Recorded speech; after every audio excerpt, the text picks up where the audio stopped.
have a meeting. Like a ball. She and the night person pulled each one of us individually, heard what we had to say, which was basically all the same thing, except for her. But it was like disrespectful, whatever. And then we had a 40-minute meeting that then I had to stay longer for because I had work to do.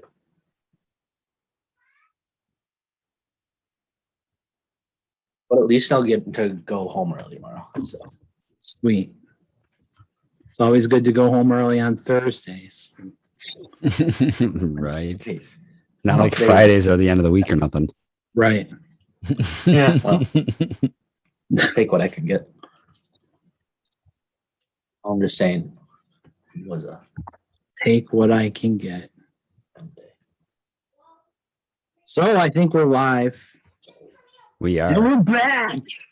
We are back. We are back. Game day 716.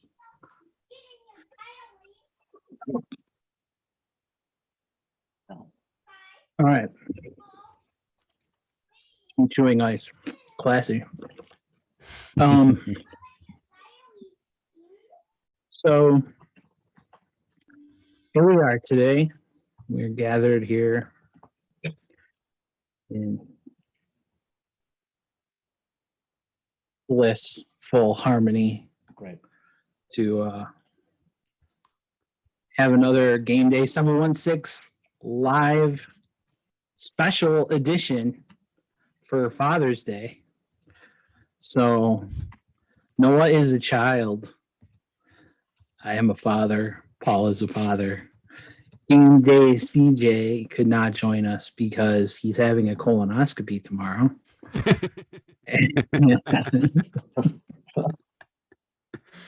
I always knew he was a pain in the ass. There you go. Hey, Dad jokes all episode long. Oh, nice. So the plan for today was initially to talk solely about Father's Day, what fathers, kids, etc. mean to us, and that kind of thing. But there's been a lot of sports news. a lot. So in typical dad fashion, work will take precedent. Yeah, we waited to so Dad, let's talk about sports. Right? How about those Yankees? Where do we even want to start? There's so many places to start. There are. So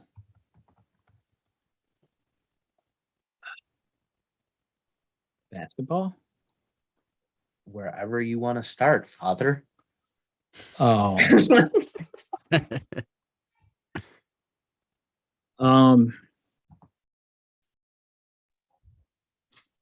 with basketball. And we'll wait for Eichel. Yeah.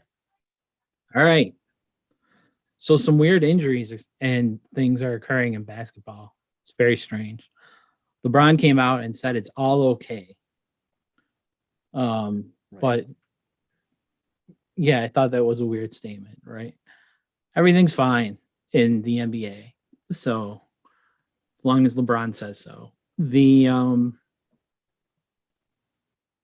So Kawhi Leonard is out for the rest of the playoffs. Yeah, they think he tore his ACL now. Yeah, I saw that. So swelled up that they just couldn't see it. So yeah, I think that's it for him. So now the Clippers have Paul George is back to ride on, and it's a very tiny space. It's a tiny space, yeah. Playoff Paul.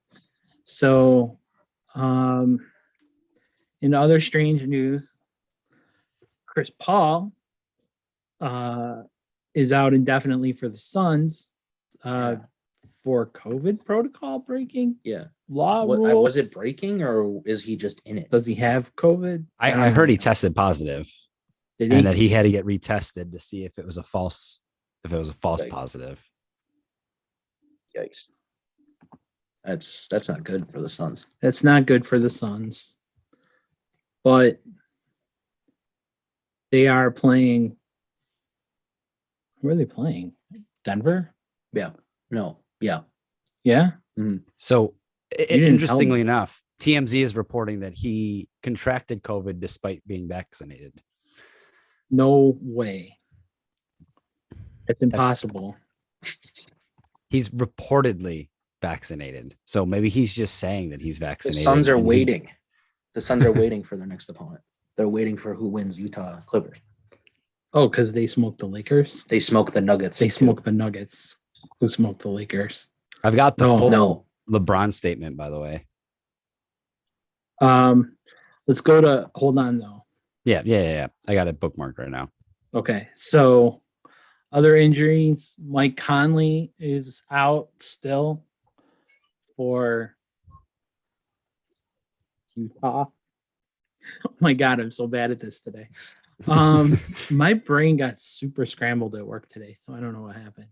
But Mike Conley's out for Utah still, which is hindering them. But with Kawhi out, that creates a whole different scope. Kind of looks like the Suns might take the West. Yeah. That's your thoughts? I mean, you know, we talked about them in the beginning, and I said, you know, they're young, they're going to lose to the Lakers, but they looked. I mean, Devin Booker is just, I don't know, Dating Kendall Jenner. that too. But he's he has a nice shot like Curry, and he knows how to score. And Ayton is very good center for them, and they play really well. Jackie's rooting for them, so that's why they're doing well. Oh, Yeah. Okay. Does she like their colors? Yes. Or It's the first time she saw them, they wore their all black with like the purple yeah. highlight, and she Yeah. was like, "That's cool." And then It's the all black and Lakers, purple. Reminds me of Sun. and then she saw the Lakers jerseys and was like, "That's not as cool." And then she refuses. She only roots for the Celtics because I do, and she wanted her own team. So Phoenix is that? yeah, You know, Phoenix used to be my team because Charles Charles Barkley Barkley. got traded there and made the finals and then lost. and then lost because he's Jordan. never won he never got a ring. Never got one. And so That's Shaq makes fun of him all the terrible. time. It's so terrible. Terrible. It's terrible. So Joel Embiid. He's hurt, right? Is he? I think so. This is going super well. Yeah, it's going amazing. It's okay. This is normal, folks. No, he was upgraded to available as of 57 minutes ago. So breaking news Okay. 20 minutes for ago. tonight, 57. Oh, well, I have from the Philadelphia Inquirer that he's ready to go. Well, Updated according to 12 minutes ago. ESPN, it was only 20 minutes ago. So I don't know what the Inquirer knows. Yeah, those guys. Oh, yeah, 22 minutes ago. So in non-playoff news, the Mavs fired their president. Their president of basketball ops. I'm so used to saying that. And he was with the franchise for 24 seasons. What's his name? And he was also general manager, Donnie Nelson. Oh, Donnie? Donnie Nelson, yes. Wow. Yes. Is he Don Nelson's son? Yes. So, okay. Do you know who Don Nelson is? The only reason I know who he is because in the notification I got today that he was fired, it said that it was his dad who was like head coach of the Mavericks at And some then point, and for then a long GM. time. Yeah. Yeah. And So then his dad is like a Mavericks legend. yeah. And then his son took over. It's kind of like a Bowman thing, like a Scotty Bowman into Stan Bowman Mm-hmm. kind of thing. Paul, do you know Don Nelson? I do not know Don Nelson. I mean, not know him. I mean, of him. Oh, yeah. I've heard of him. Okay. So his departure was made Sunday. His decision to leave the franchise was made Sunday. His departure, though, comes as a part of the internal friction due to the increasing decision-making influence of Mavericks Director of Quantitative Research and Development. Not going to be able to say that name. So Him. Oh, here, let me tell you, because I'm good at that. Give him the name. Harlabos Vulgaris. Yeah. All right. Yeah. So that guy. Harlabos Vulgaris. Yeah, and he is reported directly to Cuban since he was hired in 2018. So basically, a stats guy kicked out the basketball guy. Yeah, and he also communicated directly with the head coach, despite Nelson's objections. So there you go. So he was pissed, like everybody else is right now, that this guy is getting a lot more access and making a lot more decisions that he definitely shouldn't be.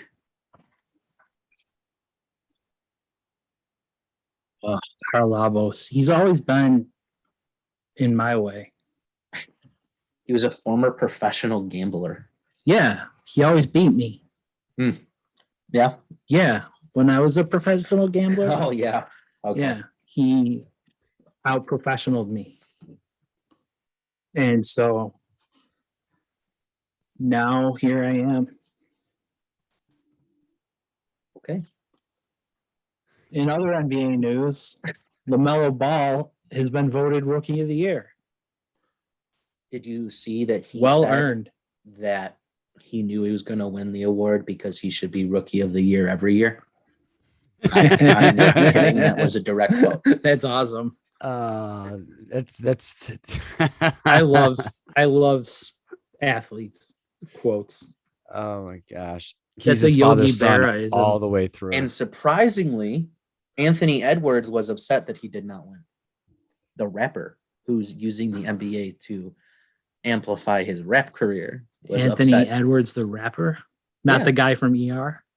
No. Guys, No. breaking news. LeBron just posted a statement that now he's upset that he didn't win Rookie of the Year. Oh Ah. no. Guys, I just posted. I'm upset. You should have been a shoo-in. You were Yeah, definitely. do you see this body? Come on. You Yeah. would have been one of the top 10 healthiest players left in the playoff field. That's true. So Luka Doncic is not happy about Nelson's exit. So Yeah. that's back-to-back issues for Doncic. Do you think Who goes? has to sign his supermax this year? Yeah. Do you think he goes, or do you think he just takes Maybe the to the money? Celtics. No, they need a center. Tatum and Doncic. Yeah, that would be nice. But Who needs a center when you have Tatum and Doncic together? Replacing Kemba, it's a little step up. a little bit, yeah. Yeah, I mean, I wouldn't be opposed. I'm just saying. Danny Ainge could have made that happen. Right? He could have. His protege. He could have. Yeah. But now Danny Ainge has left the Celtics in the hands of Brad Stevens. Mhm. We'll see if they're capable or not. Brad Mhm. Stevens is on the hot seat. No. You don't think so? No. Paul, what do you think?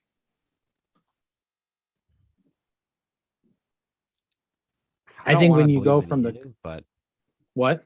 I said I don't want to believe that he is, but It's the Celtics. That's why Yeah, he's that's- not. They wouldn't make this move if they're saying you have 1 year to get it together. You're not choosing the head coach. Who Yeah, but they're- Ainge said would be his choice, but he left it up to the ownership. And the ownership did look at outside hires and said, no, we want Stevens. Maybe they wanted Harlabos. And that's why Donnie Nelson got fired. Right. Because So Harlabos could stay in Dallas. Yeah, I'm sure that's the reason. It's probably is. So there's been a lot of injuries in the playoffs. And that being said, there's been a lot of news about a lot of injuries happening and whether the NBA season is too long. Especially considering that a lot of teams sit their players for a third of the games, and that kind of thing. And Paul has a quote for us from LeBron James. So this is what LeBron had to say about the entire situation. He posted this at 2:50 this afternoon. Eastern? Verbatim. Eastern, yep. I'm Okay. assuming Eastern. Eastern Daylight or Eastern Eastern Eastern Standard. Eastern Standard? Oh yeah. They all didn't want to listen to me about the start of the season. I knew exactly what would happen. I only wanted to protect the well-being of the players, which ultimately is the product and benefit of our game. These injuries isn't just part of the game. It's the lack of pure rim rest before starting back up. 8, possibly 9 All-Stars have missed playoff games, most in league history. This is the best time of the year for our league and fans, but missing a ton of our favorite players. It's insane. If there's one person that know about the body and how it works all year round, it's me. I speak for the health of all of our players, and I hate to see this many injuries this time of the year. Sorry, fans. Wish you guys were seeing all your favorite guys right now. Huh. So it sounds like he thinks that the reason we're having so many injuries was the lack of rest between the end of last season that was pushed back because of COVID. So it ended Right. way later than it usually would. And then Right. the start of this season, which, I mean, that's a To be valid fair, argument. right? But It's a- did he want to take a pay cut to play less games? Because eventually you need to get back on your schedule. yeah. Yeah. Right. I mean, they could have just not done this year entirely. Right. They could have skipped the year. Yeah, and been like, oh, we're just gonna do a long off season Right. after they did the bubble. Right. Like, oh, it's too close together. We don't like it. Blah blah blah. We're just not gonna do it. Is that the John Vogel article?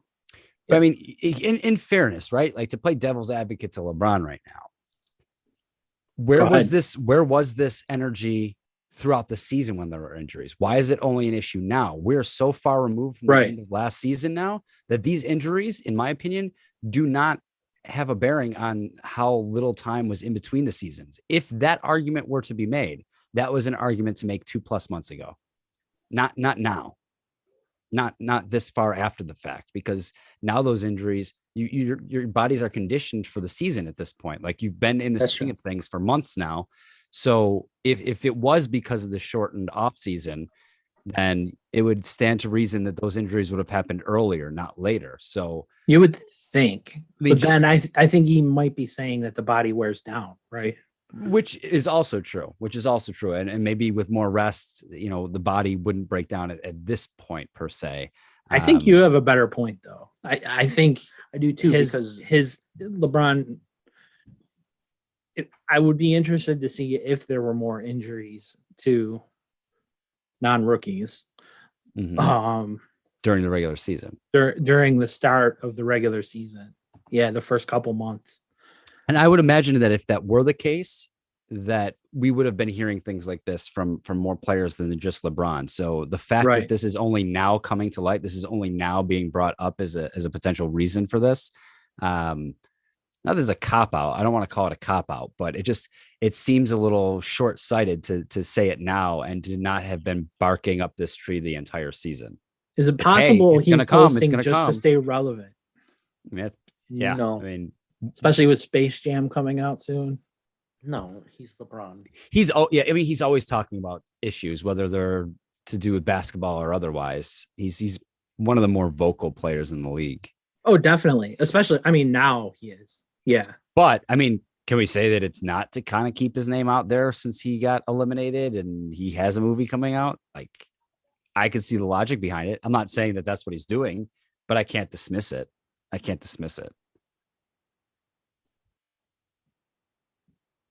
That's fair. I think it's a little bit too late to be making the argument he's currently making.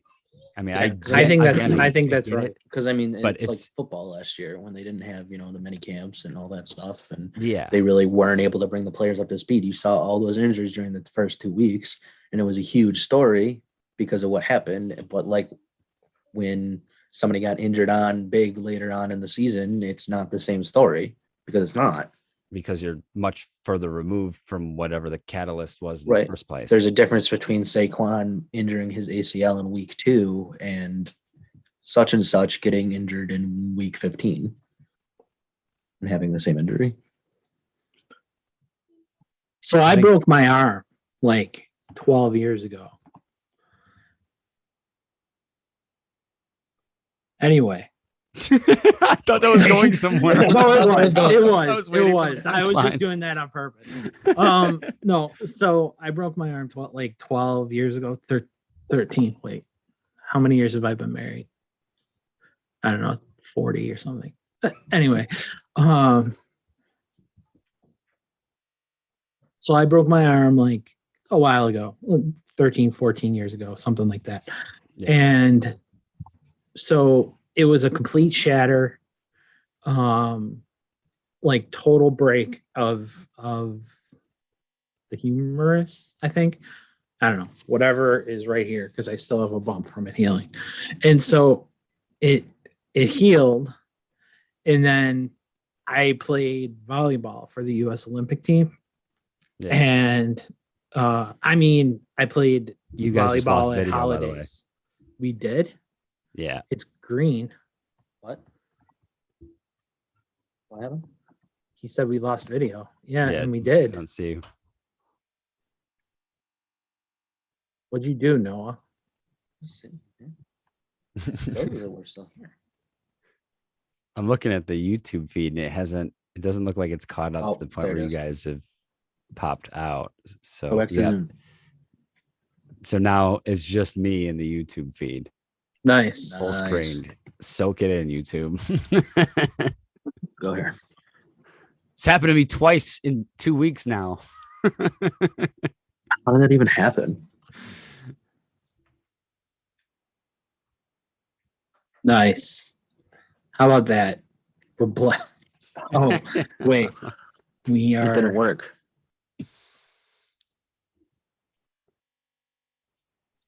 Video. We're gonna plug it back in if it doesn't work again. I got you guys. You guys are like a gray screen now. It's an improvement over it just saying a name. Gray. All right. We're going to do the old help desk trick. Hey, wait. That's right. That's what I So got you- told when you know. So weird. I You was popped telling back them. up on YouTube, but not within the Zoom call. So whatever you just did, fixed it on YouTube, Uh-huh. but not within Zoom. But to Oh F yeah, with because there we Zoom. are on YouTube. That's fine. So now we're what- off again. Now you're off again. So you got to find a way back on. Oh, wait. But now you're on YouTube again. Okay. Don't mess with anything. I think you're good. As far as like you're on. Yeah. I see you on YouTube, but there's a couple second delay. So as long as you don't do anything else. We're not there anymore. We're not on YouTube anymore. Yep. Now you're gone again. Oh, what did you do? We are professionals. What did you do? It's Oh, YouTube's look, fault. it We're turned blaming off. YouTube. Oh yeah. Okay. It was on. Yeah. Oh, now it's not even red.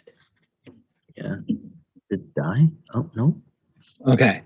Now we're going to go to. Oh, you know what? I bet I had to redo it. There we go. Hey. Okay. Rock and roll. So speaking of this, okay, we'll come back to this. So I broke my arm, and Hurt real bad. hurt real bad. Noah was there. Yes. So you had to be, you were like 10 or something, or younger, even. I was a wee lad. Yeah. A wee lad. A wee lad. A wee lad. And actually, it was in the Adirondacks. And we were on a river near a waterfall. And I slipped on some moss or whatever. It was just like a wet Algae. rock. Yeah. It was algae on a wet rock. It was with butter. There was butter on the rock. It was a very wet And a rock. banana It was- peel. It was like, and I fell backwards, and as I fell, my arm was completely straight, and I wasn't as fat as I am now, but I was still a large man, and so I completely shattered my upper. I think it's my humerus. Yeah. And so long story short, it took a really long time to heal. And as I was saying, I used to play volleyball for the US men's national team. And then, wait, that part's not true. We're making this joke again. We have to because I haven't hit record yet. Recording in progress. Okay. So guess who I played volleyball for? I played Ooh. volleyball with some friends on a sand. Dr. Xavier's School of the Gifted. That's right. That's right. And so I didn't play obviously until it healed. And so it healed. And my first game back, I refractured my arm. So to your point, Paul,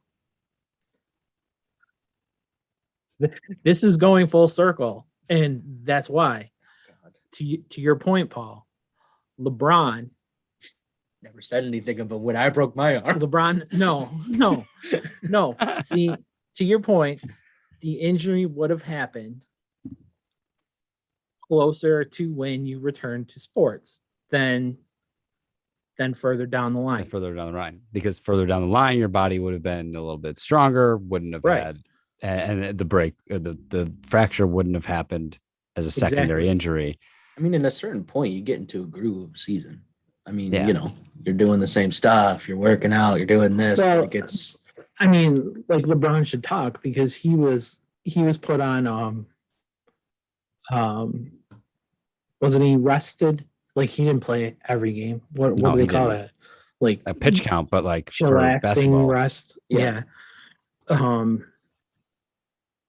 So But I mean, using the LeBron logic, when they took the hiatus for COVID before restarting for the bubble, it stands to reason that having those several weeks off before the bubble, I guarantee you not all those guys were working out every day because people were still trying to figure out how to go about daily life without being able to go out for daily life. So we were still trying to figure that out 3 weeks ago. Yeah. So, I mean, if it didn't happen during the bubble when you had a little bit of a hiatus where you weren't staying in shape and then all of a sudden have to get back into the game shape before the bubble started, and then those playoffs went just fine. But because you went through it and won and nobody on your squad was injured and you weren't eliminated, it wasn't a thing. But now that you are not in the play, like, would he still be saying this if he was still in the playoffs? I guess is my question. Would he even be making this point if he were still in? Only if he was hurt. True story. I don't think he would. I really don't think that he'd be making the same point. But I don't think it holds much weight when this much time has elapsed since the start of the season. I think that puts the argument on its butt. And I love LeBron. Like if he was right, I'd be like completely singing his praises, but I don't. Yeah, this one ain't it. Are you taking your kids to see Space Jam? We will probably do something at the house with HBO Max because it's gonna be on HBO Max too. And my 70-inch screen, I got a new 70-inch screen because dads got to treat themselves sometimes, you know. And so we did the 4K, and we've watched all the movies that way. We did that right when COVID hit because we're never going to the movies, and we went to the movies all the time before that, and we were like, well, let's get a huge screen.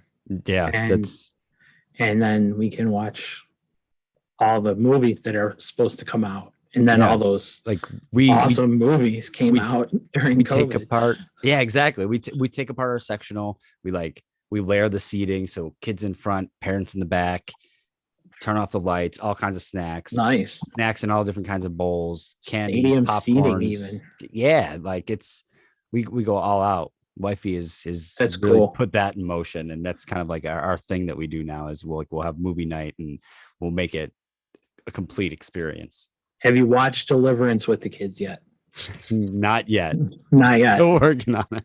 Okay, because Ned Beatty just died, so it's time to give a Ned Beatty tribute. You're trying to segue, I see. I mean, he didn't die today. He died a couple days ago, but it's been since the last show. Deliverance. Oh yeah. So that's enough about basketball. Yeah. Are we good? We don't need to talk about all the coaches. I want to move on to Well, Lamar. a lot just of so we can coaches. laugh. A lot of coaches got Too. fired. Yeah, a lot of them. It was like every 2 seconds, it seemed like there was another one being announced. Stan Van Gundy, Stan Van Gundy. Yep. Scott Brooks. Yeah, they couldn't come to agreement. The Pacers fired their coach. That's it. And more. Whatever. Yeah.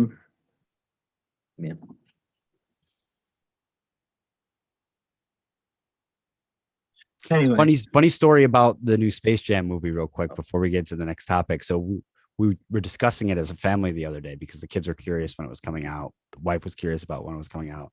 mm, After I gave them the date, wife turns to me and she's like, "So who's playing Michael Jordan?"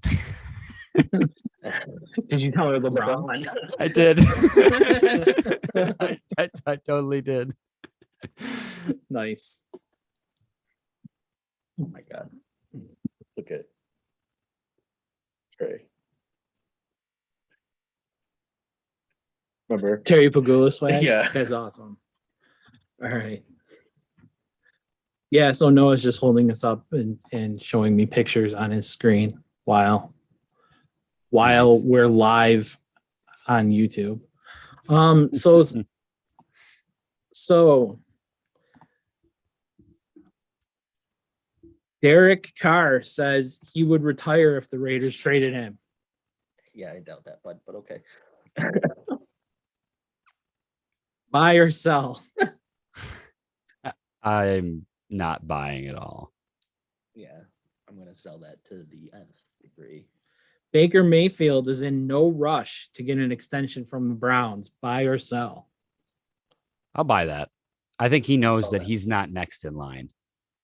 I think he's smart enough to know that like there's other. I'll call it exactly what it is. He knows that Josh Allen's probably gonna get done first, just based that's what you on mean. Okay. Yeah, like, and I so think he knows that there's will gonna get be a people that- higher contract. Mhm. yeah. What like if he sucks though? if who sucks if Mayfield. Mayfield sucks this season? Yeah, I think that's probably there. I There mean, would be more he's reluctancy. pulling a to- Prescott, right? By betting on himself. I don't see the same outcome happening. Not even close. That's what I'm saying though. Like it's the Browns are gonna win that bet. So yeah, the Browns are probably happy with that. Yeah, if I'm the Browns management, I'd be like, oh, neither are we. We're not in okay. a rush. We were gonna give it you to you, thought but we let's just wanted wait. that to happen, huh? Yeah, I mean, Allen has to be the next one to fall, right? Like that's what I'd Lamar imagine. has to be waiting for too. Yeah, Right, Lamar will happen after. Yeah, Lamar probably Oh, I knows that bet. he's And going to then- get a So, yeah, deal I'll right buy that under then. where But- the Allen deal comes in, and then Baker would probably get under where Lamar will get, because in the grand scheme of things, that's kind of the way the trajectory of success has gone. I would argue that Josh Allen has had a more successful playoff Mhm. experience thus far in his career than either Lamar Jackson or Baker Mayfield, and that's even knowing that Their both of teams them don't have care, one though. win. But yeah, and that's the thing. Their teams probably aren't in any rush, because I know Lamar had his 5th year option picked up yet? Did he have his 5th year? Mhm. Yeah. So Noah says yes. So him and Baker both have had theirs picked up.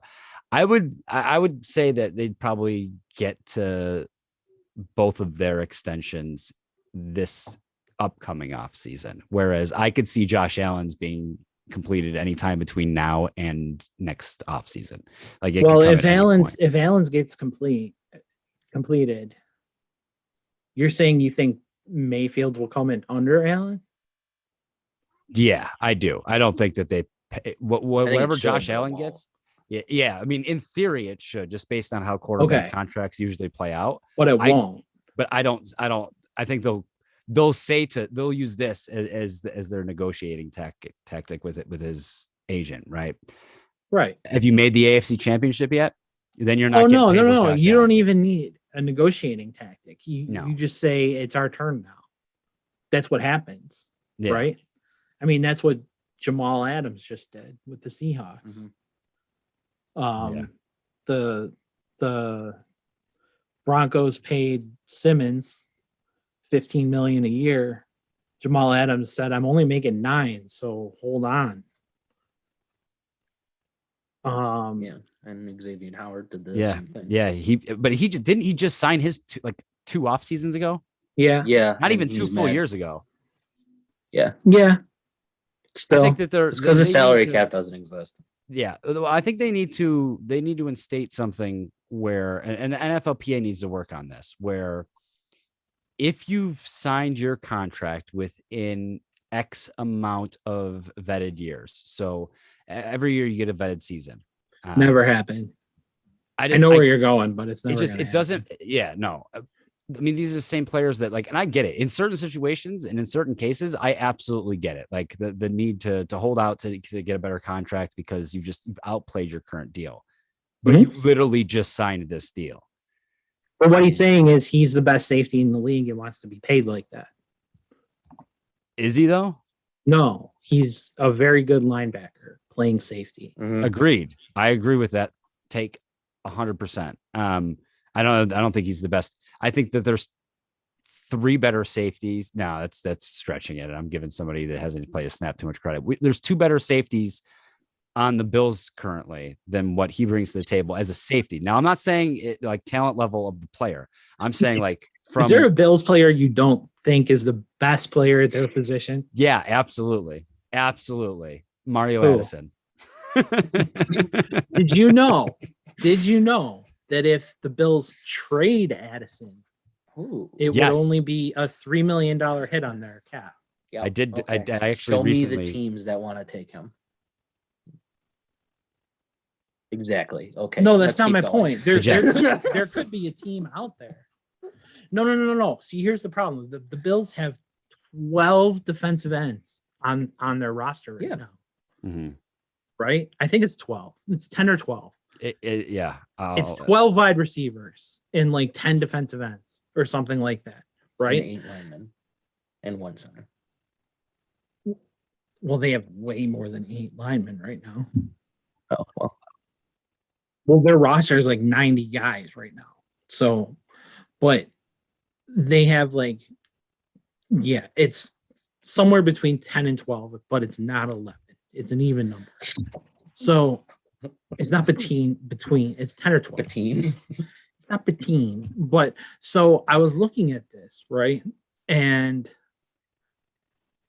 I was saying, okay, so you have Russo, you have Basham, you have Addison, you have Hughes. And I have this fear, and then all the other guys, right? So I was looking at some of the other guys' contracts. And the guy from Carolina, F.A. Obata, he gets paid $1.5 million if he gets cut. So I was oh, they really believe in him. I think they made some of these moves before they realized that the draft is going to kind of fall, and they kind of have pigeonholed themselves now. Right. Because I was trying, I could kind of get them down to 6 defensive ends. If you cut Harrison Phillips. That was basically my gist. And you would only have 4 defensive tackles. I think And then my fear is that Jerry Hughes is screwed. I was just about to say, I think we're missing out on the possibility that they might be doing to Hughes what they did to McCoy. I don't think they want to lose Hughes. I really we just don't. lost your video again. Come on. Yeah. Well, what are you doing? So while you guys are tinkering that, I have pulled up in front of me over the cap to take a look at the top 51 contracts for the Bills currently. And there are some players in the top 51 that probably aren't going to make the team at all, which is I was going looking to at push Spot some Track. it's going to push some money it's going to free up even a little bit more cap space, because some of the guys that are on the bubble are in the top 51 of contracts. So they're counting towards the salary cap right now. Whereas a guy like Tommy Sweeney currently isn't counting towards the salary cap, even though he's probably pretty likely to make the 53-man roster. Yeah. So he's going to take somebody's spot on the top 51, but we got guys like Bobby Hart in the top 51 contracts right now. And Bobby Hart Forrest probably Lamp. isn't making, and yeah, Forrest Lamp too. Forrest Lamp is a little over $1 million. Bobby Hart is just under $1 million at 987,500. Harrison Phillips, there's some savings to be had there. Not a ton though. But not a ton. Yeah, I mean, you'd save more money by getting rid of someone like if you got rid of Forrest Lamp and Bobby Hart, for example, you're already making up more than you would make up for one Harrison Phillips being released. No, but you're right, as far as we have a lot of money tied up into our giant. defensive ends right now. Like a lot of money tied up in that position group. Yeah. It's a concern that I have. I mean, unless they get rid of Obata, I guess. But I mean, is that really? I would rather them. It's tough. Like they've really put them in. You're back. They've put themselves in a tough situation because the only person that makes from a financial, like if all you're talking is financials, the only person that makes sense to cut is someone I don't want to see them cut, and that's Jerry Hughes.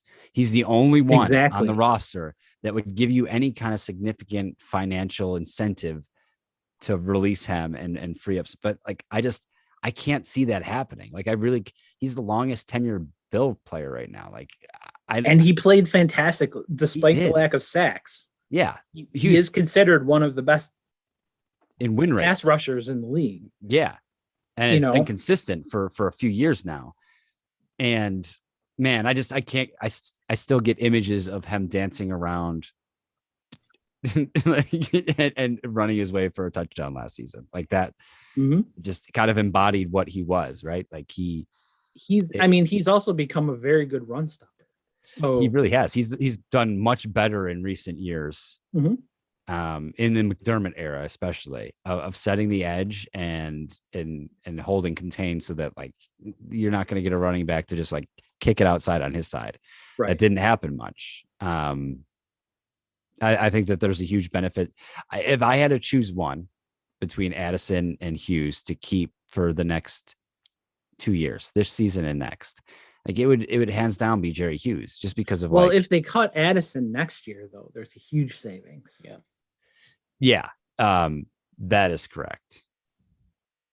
So I was thinking Addison's gone after this season. But you just have to get to that point, right? But it's like no, it'll be one more season before, but they'll have to pay Diggs, right? Wait, how much?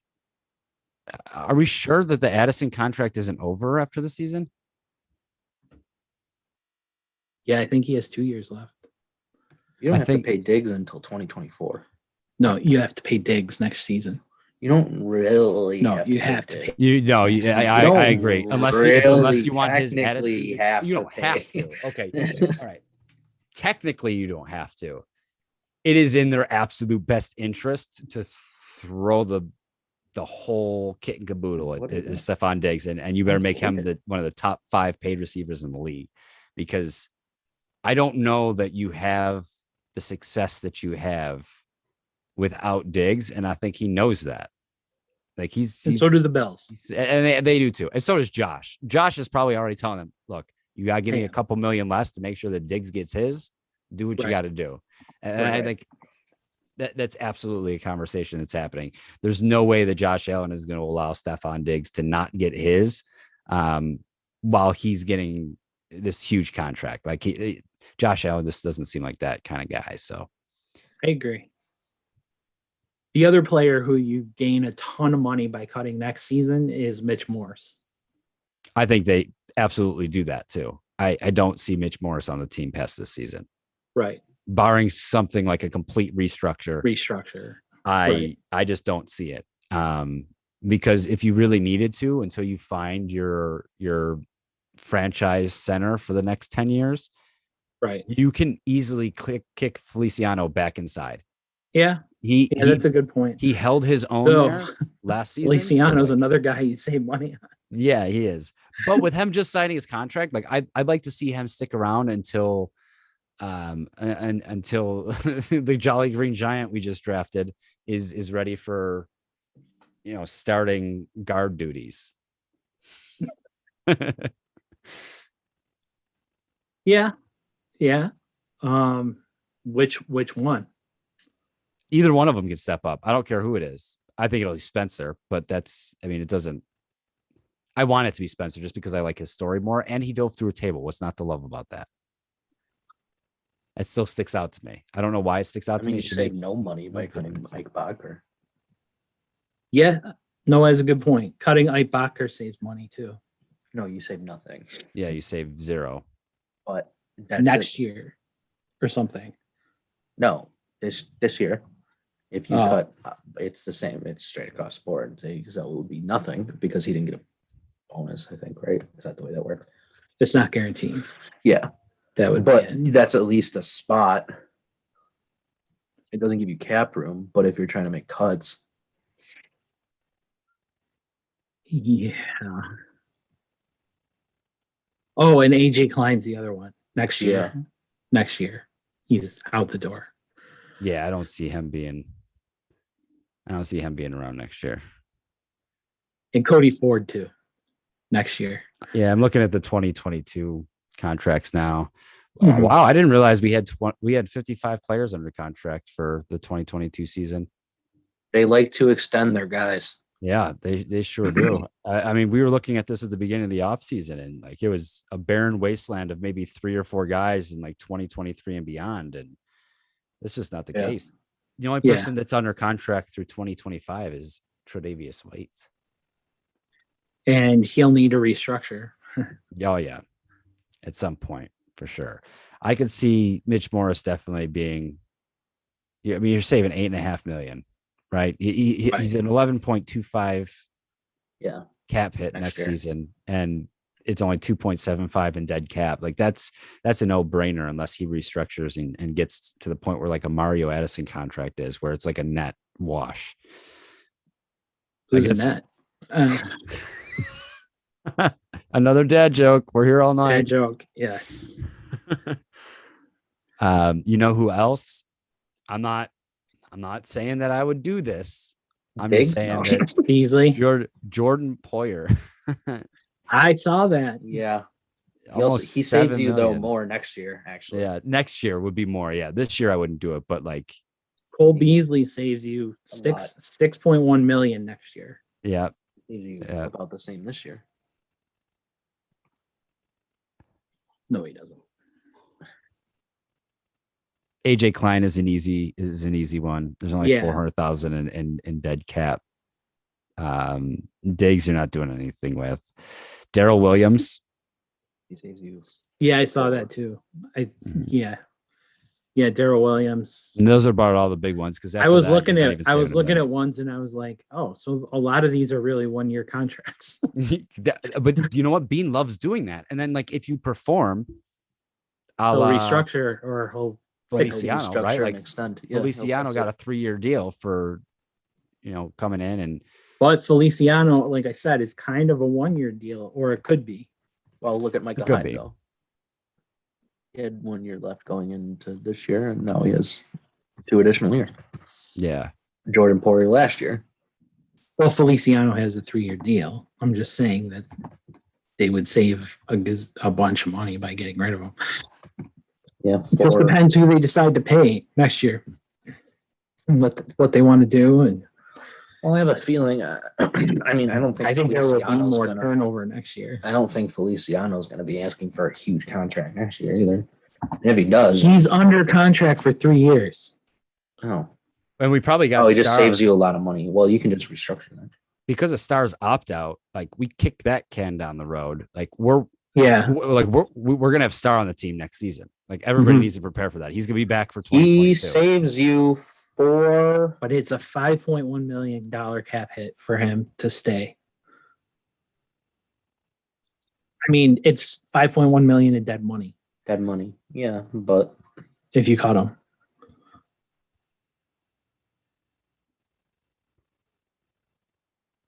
It's not worth it. I think Paul's right. I think he's here.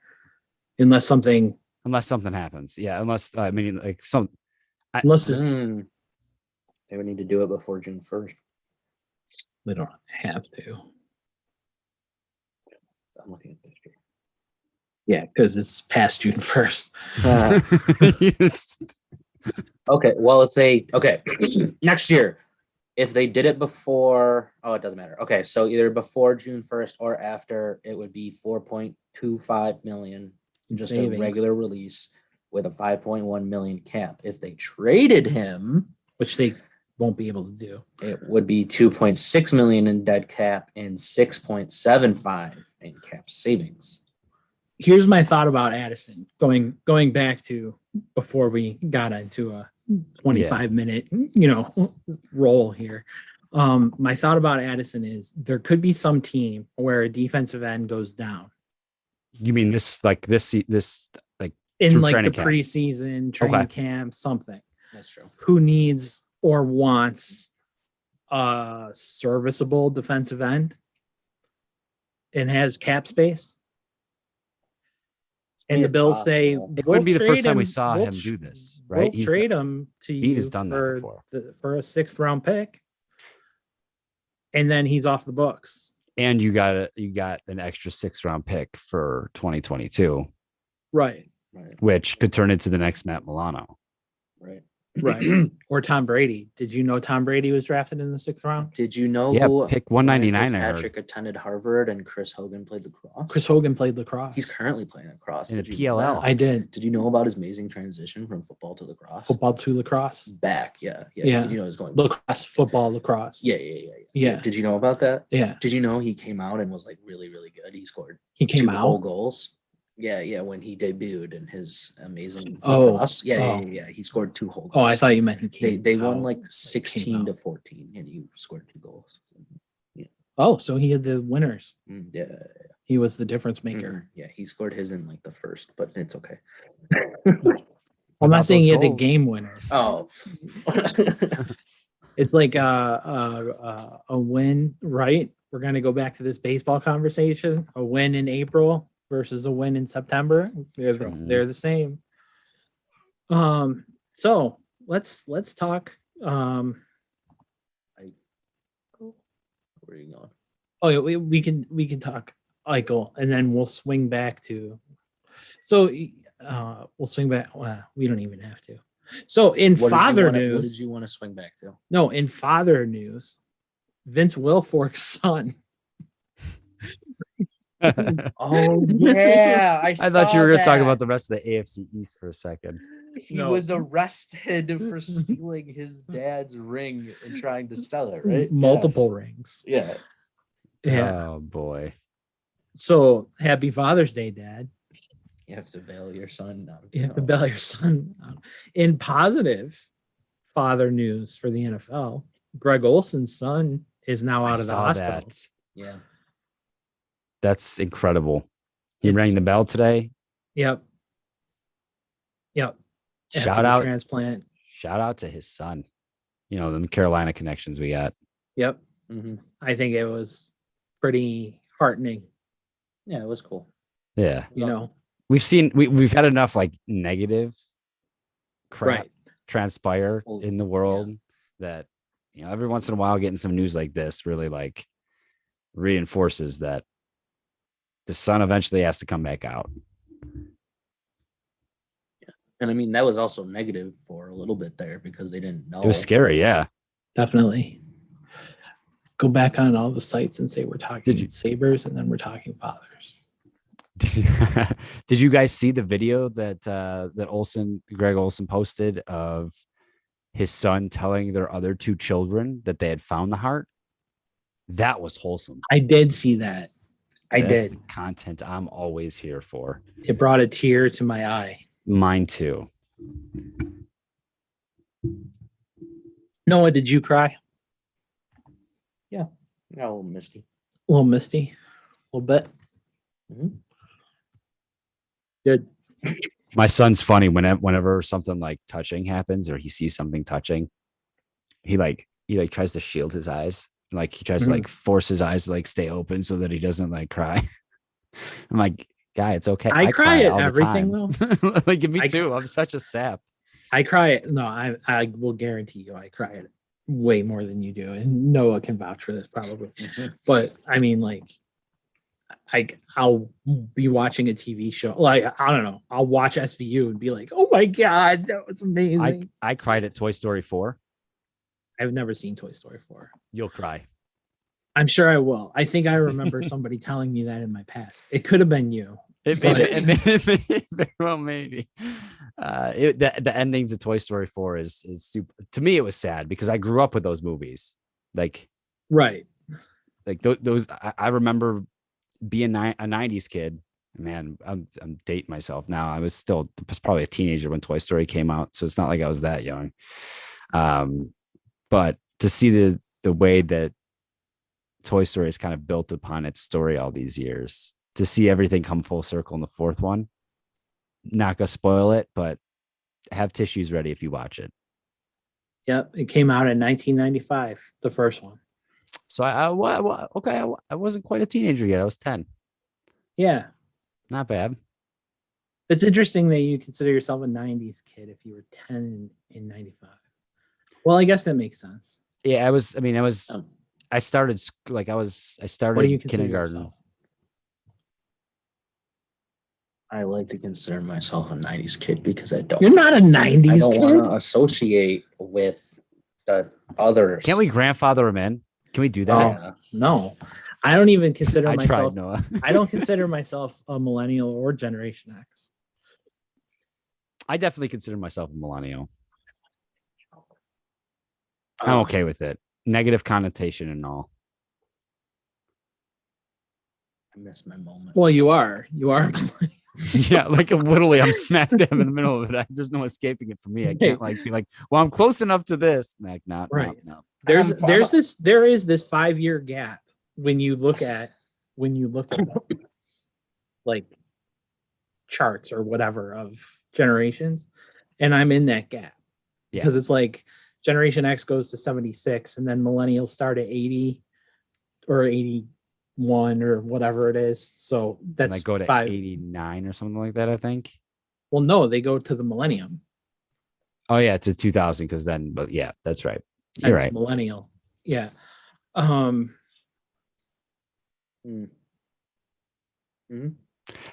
So the way I consider this is why I consider myself a 90s kid. I spent most of my childhood in the 90s, not in the 80s and not in the 2000s. I was an adult in the 2000s. I was an infant in the 80s. I spent a majority of my childhood in the 90s. No, I think that's right. And that's I consider myself a 90s kid. Okay. It just depends on what you consider your childhood. Like I was still a child when you were born. That's how I feel. Yeah, but you weren't though. I mean, technically you were an adult. So, I mean, if we're taking the I was 19. and you're an adult at 18. So, but if we're taking the actual definition of childhood and when you become an adult, I mean, yeah, he grew up in the 90s, so he would be considered a 90s kid. Yes, I am early 2000s. But Gen Z starts at 97 and millennials end at 96. So, yes, Gen Z. I think you get. I think it's like it depends on where you look at. Pick your own adventure type of deal, right? Like where you get to. That's where I feel I'm at because like I watch all these YouTubers and like they talk about like how, and they're like all like around my age where we're like we don't want to associate with like what Gen Z's doing because they're all weird, but like we also don't want to be called a millennial because like that's not good. Well, you got to pick. Yeah, because you're falling in the middle of them. So like, see, yeah, you're kind of the same problem as me. But like a generation beyond, right? You're a tweener, yeah. and so it's hard because like I think I was saying this in our last episode where I'm one of the people who type with my index finger on my phone. Yeah. Like, and I think I'm the last generation who does that. You know, like instead of using thumbs and blah, blah, blah, and that kind of thing. I mean, I can type like crazy on a computer because I grew up with one since I was 4. You know, but like, Yeah. But I was What is this? no, but I device? was like one of the first. Yeah, I was no. one of the first kids on my block with a computer. And Same. I built my and- first computer with my dad. okay, I don't need that's That's too much pressure. Sorry. that's funny. So see, but I couldn't have. We had to buy one because there wasn't the ability to build one yet. Yeah, now I could like go to like anywhere and that like sells. Like, You can go computer to a .com place and Yeah. Well, yeah, that too. That's true. I can go to an actual website that will build a tower for you. or you can go to a website and just order all the parts Yeah, that too. and build it yourself. So, you know, I'm not. you're spoiled. Yeah. You know, I'm the days of when Fox TV started. Oh my gosh. It was normal. no. I was around before Fox TV existed Wow. when there were only 3 channels. Yeah. Like I remember when Fox started, it was a huge deal. because it was an extra channel. It was a new channel, and they were like Cutting edge. they were Yeah, like, really. I'm not even being facetious when I say that. they were No, I like, know. they were like the like the redheaded stepchild or whatever it was. Like So And now we're you know how we working all- on Reddit to inflate stocks and make money. yeah, exactly. Well, it was kind of like this. This is where I would put Fox when Fox first entered into the landscape. It was kind of like the MTV of its time, right? Where like it was this like Yeah. cool, like trendy. It wasn't like the other 3 stations at all. Right. Like, it was right.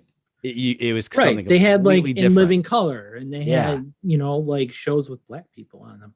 And no, I mean it was a thing. I mean, Yeah. there It's was a thing now if it were to be on Fox. no, I mean, I mean, I don't know what you're saying. no, I mean it was truly the Cosby Show and In Living a Color. barren landscape Yeah. of until they had I was their, like Family Rules. I was like trying to go Oh, through them in my well, head. I that's was like, true. what? that's true. Family Rules came around, and then the spinoff Yeah. from the Cosby Show, whatever, A Different World, and then that's pretty much all I can remember except for shows on Fox. Got any, Paul? Old Fox shows. Man, Well, that wasn't it exactly was- what we were talking about, but maybe we should move on from that topic anyway. Oh, you mean like dating myself with TVs and stuff? My grandparents had one of those old box TVs that were made out of wood. I remember nice. sitting there, and one of my favorite things to do growing up as a kid was watch the X-Files. Like that was the one night a week I was able to stay up late, and the X-Files was my jam back in the day. And that was a Fox show too. It was to- a Fox show. To bring Yeah, I that was gonna around say that. topical. Yep. But I remember like when TVs kind of transitioned from the big box TVs into flat screens, and my first thought as a teenager at that point was like, where's the picture going to come from then? Like, how is it flat? Right. Like, how are they gonna, like, where's the tube? It's amazing that things just continue to, like, my kids take for granted already a lot of things that are like, I try to explain to them what it was like know, even kids are- 15, 20 years ago. And it's like, you guys have no idea. It's true. It's true. So, Jack Eichel. Some news came out today that there are 6 teams in heavy negotiations with the Sabres. Kings, Wild, Ducks, Blue Jackets, Flyers, and Rangers. Devils are interested in Risto. Devils are interested in Ristolainen. The Kings are also interested in Sam too. The Kings are interested in Reinhardt, which I think that makes more sense for the Kings Yeah, than Jack. because Quentin Byfield doesn't have to get in the conversation. Yeah. Right. The trade that I keep hearing for Reinhardt is Turcotte for Reinhardt. That's not bad. I would take that deal. It's not. Turcotte and a pick actually Yeah. for Reinhardt, That's not bad. which would be pretty solid. Right, because I mean you're not trading them Jack, and I think that's the only way you get Byfield, and I don't think they're going to do that. They're not getting by. Look, the Kings have already said you're not getting Byfield. So I mean, I don't know that as fact, but if you're the Kings, you're saying you're not getting Byfield. I don't care if it's Jack Eichel. And I mean, the only team you would say that to is like, oh, you want Draisaitl, you want McDavid, you want, there's maybe 5 players in the league who you say it's worth trading Byfield for because Byfield's a future number 1 center. Yeah. So, I saw someone mention today that if there were a way, and there's a couple ways to do it. If you could walk away with the first, second, and third pick of the first round of this draft, a couple other straggling assets, couple extra prospects sprinkled in the mix to sweeten the pot, and you had to get rid of both of them to do it. Like, who says no to having the first 3 picks of the draft? So that would mean trading with Seattle and who has the 3rd pick? At LA. I think LA has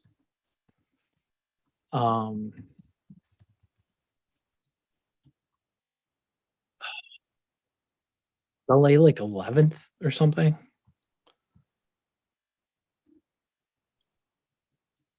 Anaheim. Oh, Anaheim. And they Anaheim. want Eichel. Actually, Yeah. they were mentioned as a potential suitor. And so is Philadelphia. So like it's feasible, He doesn't have this 3rd overall pick. unprecedented, I'd imagine. But it's not the draft. You want that to happen. No, it's really not. Like, this isn't Yeah. good timing. Let's be real. It's not good timing. But you're not going to want to take future assets. Well, then do you flip those picks and do you just take Owen Power and then do you flip the other 2 and go get real people? But why wouldn't you just trade the player for players then? Okay, because you might be able to trade that pick to somebody like Edmonton, Well, who doesn't really need what we're offering outside of Risto, but he's not going to be enough to get you what you want. what if you could convince Seattle to go after the players that you want, and you get these players for us? You get our shopping list, right? With the assets you have, you get our shopping list for us. Give us a call when you have those players, and he's yours. Yeah, I mean, they would have to know that after the expansion players are released. Yeah. I mean, the expansion lists are released, and that only happens like 5 days before the draft, something like that. So you'd have to act fast. You would have to act really fast, yeah. But I mean, Which I'm sure they will. Which, because if they're obviously going they to trade with could. Seattle, you're going to do it because of the draft, and you're going to tell them to take somebody as a part of that trade too. Right. But do you want the second pick? I mean, knowing what you know about Noah, what you know about the players, do you want the second pick as well? I mean, it's Owen Power, but Owen Power isn't Dolan like was, but it's Owen Power and then everybody else. But it's like they're not that far apart where you're going, Right. Oh my God. So I mean, if you were to get the second overall pick and you end up taking Bernier's, you're not going to be like, oh, well, you're not going to feel bad about it because he's probably going to be as good as the other defenseman after Owen Power. I mean, I was reading about Owen Power from like his former coach, and he was like, he was talking him up. Former obviously. coach, yeah. I know that. And like a lot of it was kind of like talking up, but there were a couple times in there where he was like describing some of the stuff he did and like something. He's going to be good if he needs just the right coaching. Yeah. So, he needs Granado. Right. Well, Power is probably going back to school. Yeah. Because he missed out on the college experience. Yeah. or because he's going to be drafted by the Sabres and he wants to scare them off. College experience, Schmaleg's experience. Michael Jackson turned out just fine. He didn't have that experience. Neither of us had that. Well, we both had a semester of college experience, right? Yeah. I had a Perfectly semester and a well-adjusted half. gentleman. Yeah, sure we are. Just let my therapist know. So, no, what are your thoughts on Eichel? Ideal mean, situation? Ideal situation, you're getting a boatload of stuff. I mean, I think they're gonna get that regardless, but there is a possibility here that he makes. I mean, obviously, but I don't think he's gonna make as bad as a Ryan O'Reilly trade. But I think there is still a possibility here that he is gonna do something bad. I don't think that'll happen. It's going to be a combination. Like, it's not all going to be bad, but like he's going to have picked the wrong prospect. Like, he's not going to take Turcotte, but he's going to be fine with taking Thomas. Like, it's going to be like the Ryan O'Reilly trade, but he's going to get like the 3rd overall pick or not 8. That's where LA is, and he's going to get that. Eichel's not going to LA. I'm sorry. Whoever the Rangers have like 15 or something like that, right? What? The 15th pick. Yeah. They're the last non-playoff team. Right. So if you could get Lafreniere. But they already said they don't want to give him up. Right. I mean, I don't think he's going to LA. I was just using them as an example. That sure. He's going to use Eichel. And that's the thing that scares me. I mean, this will be a test for Adams and Karamos too, because Karmanos, whatever. I don't think he'll be as.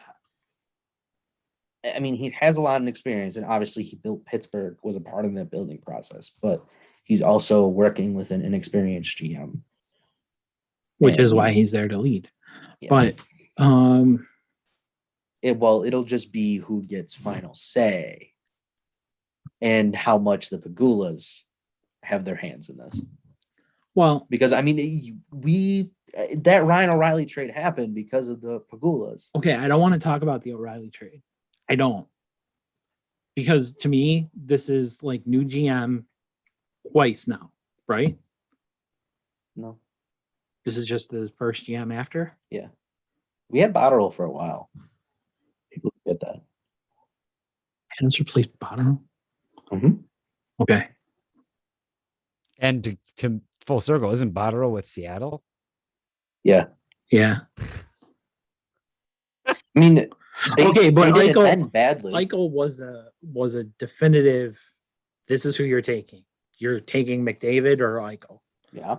Right. So I mean, that wasn't as a Botterill pick, though. That was a Murray pick. That was a Murray pick. Mm-hmm. That was Murray's last pick. Murray's last pick. Wow. Thanks, Murray. And then proceeded to do nothing at that trade deadline, and then got fired. Yeah. So I don't think another Botterill trade is gonna, or another O'Reilly trade is gonna happen. I'm not saying it's going to be that bad. I'm saying it's going to be a mixture of good things, but I have this really bad feeling, depending on how much the Pagulas are involved, that they're gonna just pick the wrong prospect, but they're gonna get the right rest of the stuff. Like the picks, maybe an additional prospect or the rest, but like they're gonna not take Turcotte for whatever reason, because they're gonna be like, well, we trust Thomas more. That's all I'm saying. I'm not saying the entire trade is going to suck, because that entire Ryan O'Reilly trade sucked until this year, maybe with Thompson. Right. But I mean, Sabaka's gone, you know. I don't even remember what else. Berglund. Yeah. Retired. Gone, right. Halfway through the season. And then went home. He just left the team. Right. He pulled a Vontae Davis. Vontae. I mean, like, I don't think honestly, I mean, I think Botterill is out of his depth a little bit, and that I don't think a GM makes that mistake again. That's what I'm saying. And okay, whatever. And I'm agreeing with you. I'm just saying, depending on how much the Bagulas have their hands in the He's been trade. hurt. He's expecting to get hurt again. It's completely Yes, natural. I'm now. not expecting this to go perfect. I'm not. Because there has been time and time again from the Sabres where we're going, yeah. Let's get this, and this. And then they go out and get the complete opposite of that. And I understand what you're saying. It's a completely different regime, but it's not, because Adams was handpicked by Bagula, and Bagula has been on everything. They've been in everything. It's not what I was going to say. It's not what I was going to say. Okay, what were you going to say? Doesn't matter. So, okay. So the Sabres are going to screw up the trade. Any other thoughts? I mean, I'm thinking like the amount of assets that you should be able to get in total for both trades, because you're getting rid of both of them. Oh, yeah. And Ristolainen. You've got to hit on something. Like, just statistically speaking, the law of statistics would like almost guarantee you that you're going to hit on something out of the mix. Whether it's someone that you we had draft this using one exact of the same draft conversation when we talked about Taylor Hall shooting 1% or 3% or whatever he was at. We've seen time and time again that the Sabres are an extremely unlucky team and they do things wrong. That's all I'm saying. Yeah. Well, the Bills did things wrong. Until they didn't. Right. So maybe Adams and Karamos are the next them then. We don't know that yet. He's had two. Los Pollos Hermanos. His associate GM. Adams and his associate GM. We do not know, but there's possible they could be the next McDermott and McBean and Bean, but we don't know that. Adams has had one trade deadline and one trade in like one good trade under his belt. One like substantially good trade. Like I know he made moves, but the moves made sense at the time. Trades he's made, signings he did. Yeah, and he's shown that. But I don't think we can just say, okay, Adams is good, because we've seen time and time again. Yeah, give me a winning team. Organization messing things up. Give me a winning team. All I'm trying to say. I don't think you can go into this saying with blind loyalty and blind faith that they're just going to pick the right people, because we thought they were going to do that with O'Reilly. We thought they were going to do that with Hall. We thought they were going to, that Jack Eichel was going to be the next McDavid. We thought this things over and over again.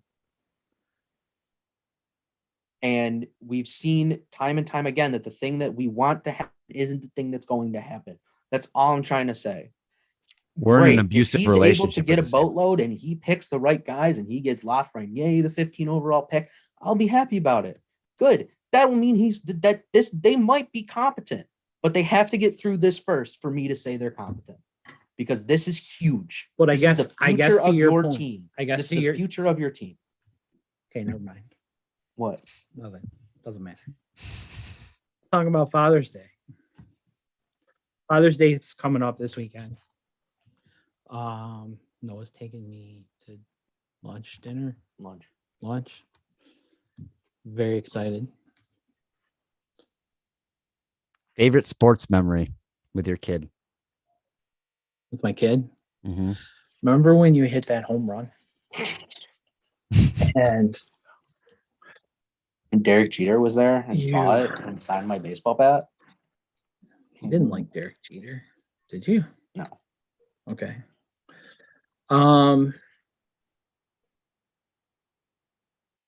Winter Classic. Yeah, that has to be up there. That's like top. The one that I always think of are our Bills games. Yeah. Well, mine wasn't even a Bills game. So my favorite, my two favorites probably are going to the Winter Classic with Noah. March Madness. Oh, yeah, that popped in my head. That's twice. We did March Madness. That's right. Yeah, going to Syracuse. Mm-hmm. Fenway. Yeah.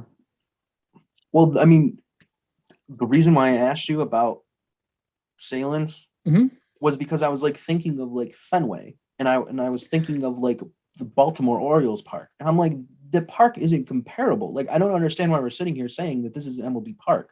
I'm like, they didn't Let's change. clue people in on what you're talking about. Yeah, we had a text conversation where, what did I ask exactly? You asked me if the Bison's, Yeah, the if Bison Salem Stadium. Park, if Yeah. Salem Park is considered a Major League Baseball park. Yeah, And I said, kind of. yeah. Yeah, but I mean, like, the reason I asked that was because I was thinking of Camden Camden Yards and Fenway. So this is actually what I was telling you over text is that if you've seen other AAA fields, then it's top notch for a AAA team. Right, and I was thinking And about it from the wrong end. It was actually built in case the team got one of the expansion team slots or got Montreal to move to Buffalo, and they became a major league city. And what happened was the two expansion slots obviously went to Miami and Colorado. Montreal moved to no Washington. Oh, yeah, no. Oh, yeah, no, I did know that. Yeah. And so, but had the Bisons had gotten a major league park, they would have filled out the entire outfield stadium with seats. And the park was built that way to do that. So it's sort of a major league park. Well, that's why Guerrero hit a home run in batting practice, and it went through a lady's car on the entrance to the 190. That's one of the funnest things about the park. Yeah, is the cars right there and that kind of thing. Yeah. But so what I was getting at or getting towards was how you don't know how much of an influence Pilot Field at the time is the first name it had on the rest of baseball, because Camden Yards is designed after this field. And so that makes sense now because there's all that open. Like they have like right, but so this was one of the problems about baseball parks was the 70s, like the 1970s. Every park was designed exactly the same. And so they were just these big concrete jungles with uncomfortable seats and like everything, right. They were all just bit like a big circle basically. And, all of the outfield walls were basically all the same and, like all of that kind of stuff. And so like there were in all of these cities, it all looked the same and repetitive over and over again. Cleveland, Pittsburgh, Detroit, well, not Detroit, but I mean, there were just all of these cities. Oakland is another one that comes to mind that where they were just these very simplistic, very generic, sort of like if you were living in like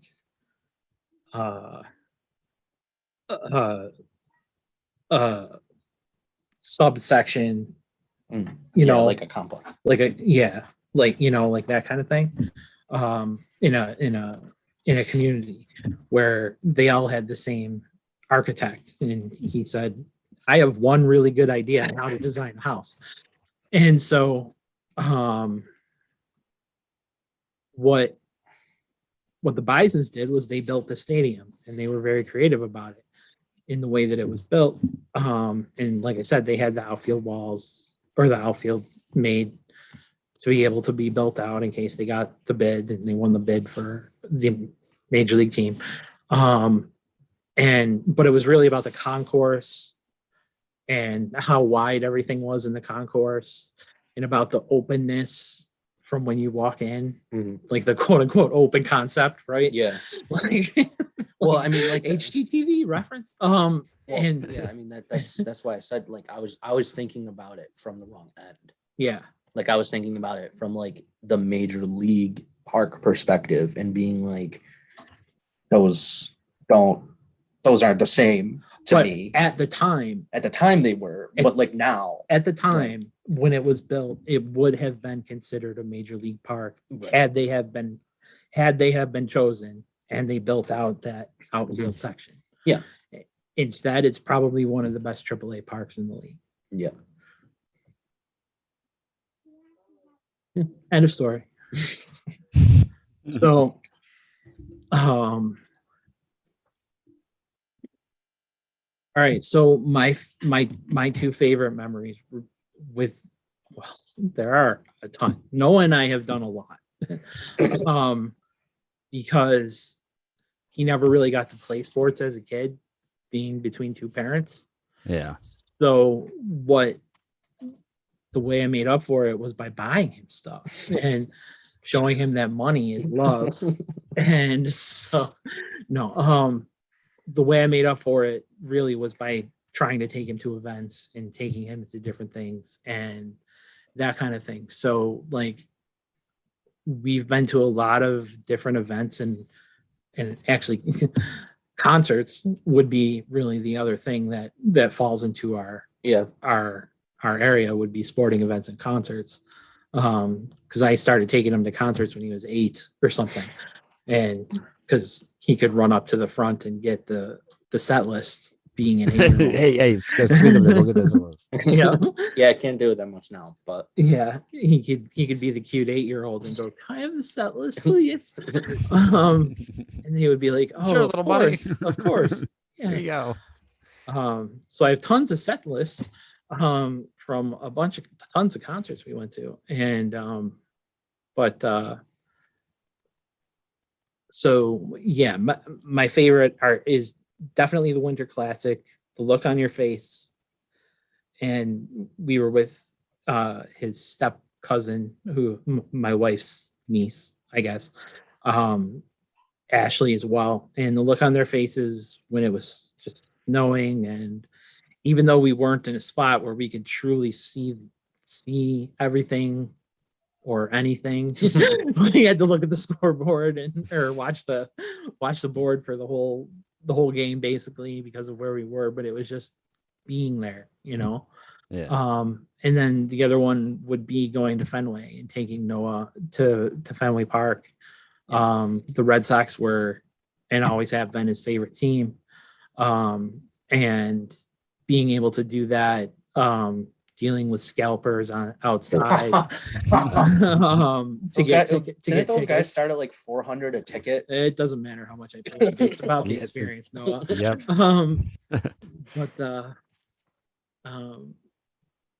But I mean, all of that, are things that come to mind, when you do about it. It's about the experience. So like the scalpers are something I think of and I go, yeah, that was kind of cool. But I mean, we've been at some pretty special Sabres games, and we've been That's at, true. some pretty, We were at that the one game that I always remember is like I think it was in the middle of the Jack Eichel year, and we like went to just they lost like 13 in a row, and then we went to the one where they played Detroit and won 6-1, and we were like, what's going on? How is this happening? and we dealt with scalpers again because we For the draft. cheap tickets. We went to the NHL draft. Right. When it was here, we went to 2 draft parties. You met Zemgus Girgensson and Nikita Zadorov at a car show. I met Sam Reinhart outside of a hotel. That's right. After the U.S. No, it was after the draft game. Young kids game. No, it was like the U.S. prospects game. But he had been drafted by Buffalo then? Yeah. Already? Yeah. Okay, because I remember we welcomed him to Buffalo. Yeah, no, he had been drafted, but I remember because we were walking happened. I remember now. Was we were walking with this family, right, of like one of the kids from the game, right, and they went into the hotel, and we were like, I had to go to the bathroom. That's what it and was. We were like, can we just walk in? Like, right, like, and so we did. Yeah. We just walked in, and it was the hotel that all of the kids and their families were staying at. Mhm. And we happened to, like, Sam Reinhart was coming in when He was out. Sam Reinhart was Right away. outside. Yeah. And when Noah came back outside, Sam Reinhart was right there, and they basically like bumped into each other almost. And then Because I was like, is that "You're him? Sam Reinhart? Yeah, is that He's like, him? "Is And that then like him?" I just kept getting closer to him, and Right. Like, oh, it is. And we were like, well, welcome to Buffalo. I have a picture of Noah with Samson, and I mean, those are just cool things, and we have a lot of cool things that have happened, I think, between sporting events and concerts and stuff like that have been cool in our lives, and things I'm happy to have great memories about. And those are things, Paul, that you'll establish great memories with too. So what memories do you have with your kids now? I don't have a ton relating to sports just yet because we're still so early Yeah. on. So Yeah. one of the very first memories that I have with them with sports was they had watched the Bills. I believe it was Miami. It was at the end of the season, 2017 season, the drought break year, right? Mhm. And that game ends, and I flip over to the Bengals game against the Ravens, and I'm kind of like squatting in front of the TV and got each one of the kids on each one of my laps, and we're sitting there. I'm watching, like I'm super into it because I'm into it. They want to be into it. They were only 2 and 3 at the time. Mhm. And I remember when the play happened to Tyler Boyd where he scored the touchdown. Yep. It was their first And experience. I dropped of them both. I dropped them both, and now it explains everything. But the genuine excitement they had Like them for on the me to ground be like they were excited footballs. Yeah. was something that I probably won't forget. Like they didn't really at that age know what was going on, but Sure. their excitement was palpable just because of like how excited I was. Like they were excited that I was excited as I was. And that kind of triggered this next thing, which is probably my favorite sports memory having to do with either of my kids to date. My wife got me and my son tickets to the Kyle Williams retirement game. Mm. And not only was it the Kyle Williams retirement game, that was the Josh Allen coming out party where like he decided I'm going to officially adopt the Miami Dolphins. And he's just been on a tear with them ever since. But the beginning of the game, right? It was his first. It was just me and my son. It was his first experience going to any large sporting event like that. Mhm. And I remember it was the beginning of the game. Dolphins ended up like returning a kick, not very far, but it was just a quick return. And he was so confused and just excited. Like he wanted to cheer for everything. So he starts cheering. And this woman, like 3 rows down from us, she's like, "You can't be letting your son cheer for the other team." Jeez. I'm like, it's like, dude, Well, I have a Man, Globetrotter you are story to young. tell. you really are cheering for the wrong team. But it was cool for him to go to a win and like to go to a game that was synonymous with something. Like I'll never forget that game for so many reasons. One, because my son was with me. It was our first game together ever, the Mhm. first of many to come. But it was the Kyle Williams retirement game. It was the Josh Allen rookie season. Like it was just like the perfect storm of like, if there was a perfect game to go to, Yeah. it was that one. But we had gotten the tickets right before Kyle Williams had announced he was retiring. So Mhm. going like early on when we first got the tickets, because she got them for us and gave them to us on Christmas. And so we didn't like, I didn't know at that point that it was going to be the Kyle Williams retirement game. Like there was no indication that like there'd been rumors, but it wasn't like he hadn't made any kind of announcement yet. So when they made that announcement, like it went from, oh, that's a perfect game to take a kid to because there's not gonna be anybody there. Our record sucks this year. Like it's gonna be a perfect first introduction into like fanhood for him, right? And then the Mhm. Kyle Williams announcement happens like 4 or 5 days later. I'm like, well, that's out the window. It's gonna be busy. So, so like it's gonna be. You're about to experience a lot, kid. Yeah. Lock This it isn't in. gonna go the way we thought.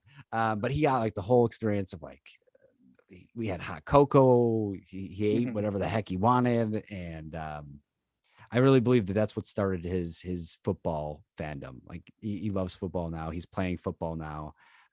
Last week was his first week. We had to skip this past week because my daughter's first dance recital was this past Monday. That was amazing. So kind of sports related on her part to like be Yeah. her first official recital. But man, experiencing sports with your kids, and you know this better than I do. I've got limited experience so far. Um, it makes everything about sports hit differently. Like that, I don't know that.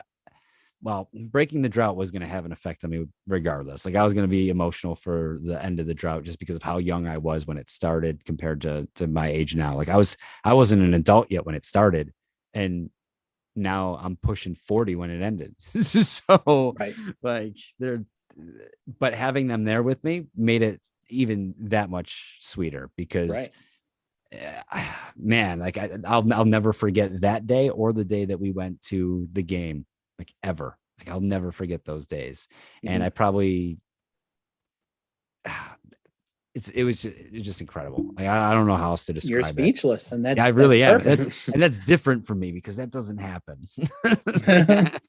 But um, it happens when you're talking about your kids, you yes, know. that's probably the best Um, time for it to happen too. yeah, you know, and being able to do that and being able to have that conversation is pretty special. Yeah, Um, um, and that kind of thing. And so, um, Paul, you and I, and well, Noah too. Paul, you and I, we lost our fathers in the same year, actually. yeah, Noah's grandfather, uh, and I know, I'm sure you have many special memories about your father yeah. in sports. Maybe not. I don't know if that was your thing or not, but I assume since you're so deep into sports that. It was passed on. Yeah, there's definitely some connections there with my father. Mhm, Um, he played football in high school for mhm, the Lackawanna Steelers. So the love of football for me early on started with him and my grandfather because they were so into football. He soured to it over the years as his health mhm. declined. Like as his health declined, his passion for it just went away. Like there were other things, but he's definitely what introduced me to the world of football, and it's my favorite sport. Um, but that like again like it comes full circle from him. So one of the when I was describing to you that old wooden tube TV, right? That's the same TV we had when we were living with my grandparents at the time. I was Mhm. young. I was super young, and it was during the Super Bowl run, right? One of my very first experiences and memories of watching a game was that first Super Bowl, and I remember sitting in my grandparents' living room watching that old tube style, huge, bulky wooden TV. Mhm. I remember sitting on the carpet right in front of the TV with my younger brother, my grandparents, and my dad sitting on the couch behind us and watching that game. And I still can feel the hole in the pit of my stomach of how the loss made me feel. Mhm. But that's what instilled in me at a very early age that like even when you don't win it all, like there's still wins to take out of it. And I found reasons to just be thankful for the fact that I got that experience. Like I got to experience this with my father and my grandfather. Even if we Mhm. lost, like it didn't change the memories that were formed throughout the game, right? Whether it was laughing about Yeah. commercials that were coming on Yeah. or the emotion all of us felt when we kind of just all looked at each other in disbelief when we realized that we had lost. Well, I don't know if it was the same for you, but like for me, it felt like an hour between the play before the kick and the kick, Yeah. like just that gap in Yeah. space, and it was probably only 2 minutes or something, Yeah. But it you felt Felt know, like, like a yeah. commercial but it break, and then felt they like came back. forever, and it, Yeah. it did. It just felt like so long. And um, I remember my story from this is more about my mom, I guess, but um, I was always a diehard sports fan, and um, like so I I was holding the remote control which was about this big at the Oh time, yeah. you know. Yeah. And I was holding the remote control, and I was so nervous for the kick. So Norwood starts coming out on the field, and I turn the TV off, and my mom freaks out and goes, "What are you doing? Why is this like so, whatever?" And she's like, "Do you have money on this game?" And I'm like, "I'm 13. No." Like, Yeah, me and Johnny down at the store. We right? got some. Yeah, I have a loan We shark. had some. We had some betting lines come in from the But- boys Yeah. in Vegas this morning. But she used to ask me that, during certain things, like if I had money on certain games or something, because she thought I was so passionate about things and I would get so upset. And but I mean, that's just more about who I am. I'm a competitor and I'm fiery, and Noah Mhm. takes after me very much in that sense. I roll, but It's true. it is true. And that kind of thing. And I'm so that's my Super Bowl story, and I Yeah. did turn it back on. Good, good. And I never watched the kick. And No. I never watched football again. Yeah, I don't know what happened. I just turned it off and went upstairs, and I have no clue. Did the Bills win? I don't even know. But no, and Speaking of that kick, I was listening to not to cut you off, but it was actually the oh, it's perfect. okay. So I was listening to WGR on my lunch break today, and Steve Tasker was talking about that kick, and he went out. I'm trying to think of verbatim how he put it. He said something effective. I think about this a lot, and I, honest to God, believe that if Scotty would have made that kick, we would not have went to 4 straight. Oh yeah, No. I've heard a lot of players say that. Like Yeah, that, and like I've heard that, Tasker say that a lot. A yeah, couple of like times. missing that kick was just like, and it did the same for me. Like as a fan, it did the same for me, right? Like it easily could have, like if they make the kick, am I as big of a fan? Like does my fandom kind of take the same trajectory if they make that kick and win that Super Bowl? Because then like I Definitely enter not. into the fandom as a winner rather than like as an underdog. And like Exactly. the mentality I carry with me throughout my entire life changed because of that. And like Yep. it See, stands to now- reason that it could. So I'm almost thankful that Scott Norwood missed that kick that day. Well, And- except it's created this huge inferiority complex. Yeah, amongst there's all Buffalonians with That's- both sports teams. That's true. That's Because No true. Goal did the same thing. Yeah. But the interesting thing Um, would be is maybe his sports fan would have gotten more diehard just more down the line, because like I bet if the Bills win that Super Bowl, I think there's a very high possibility that we either don't go back to one or we don't win one since that one. So then we're having a different discussion. Yeah. Like it's Versus not been making this the long since playoffs. we've been there. Right. And Well, then on top of that, we might still even have the playoffs route. Well, I mean, let's think about this. You can talk about we can use New England as a comparison because New England likes to think very highly of themselves, but they made the Super Bowl against the Bears in '85 and got clobbered, right? And so then the Bills came in, basically like the Bills sucked in '86, kind of sucked in '87, or actually, and then they started getting great. Then You know, and- 88, they lost the AFC championship, right? Isn't that how I think in 88 Yeah. they lost it? And then it was in 89 that they finally got over that hump. Yes. Like 89 heading in 90. Yeah. I'm pretty sure that's how it went. Like, I think because I'm pretty sure I heard something earlier this year when we lost the AFC championship game that's the trajectory that the Bills took back during their Super Bowl run. Was they lost that AFC championship game and then won the next 4 that they went to. Right. So Mhm. that it would be a year ahead, Yeah, it was a year. Yeah. 1 year further. Mhm. Because in the AFC, do you remember the Ronnie Harmon game against Cleveland? Against Cleveland. Yeah. The name didn't. stick out to me. where Like a where sore he thumb dropped the first. ball in the end zone. Yep. He was wide open, didn't Mhm. make the catch.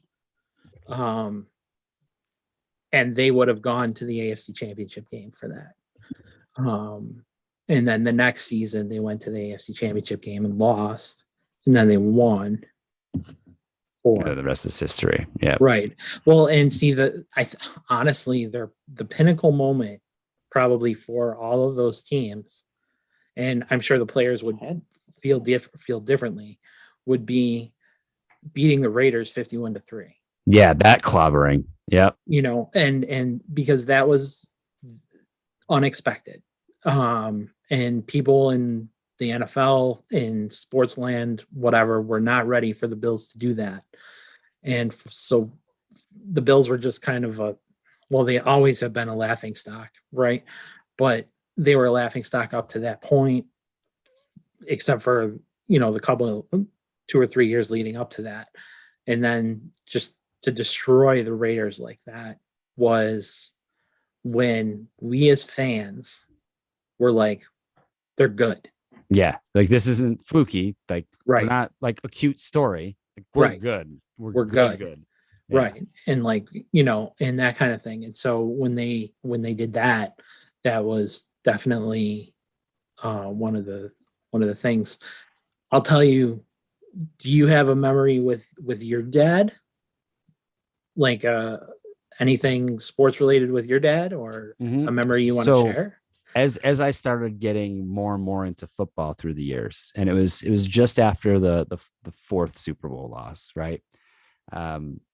We would go outside every Sunday in the off season, Mhm. and he worked construction at the time, and he had this orange paint that he would use to mark stuff when he was working, and he took a large, like, he had this, it was kind of like a measuring tape, but it was like much more industrial size, right? And he would put one end of it, and he literally marked off every 10 yards all the way down the street, in the middle of the street.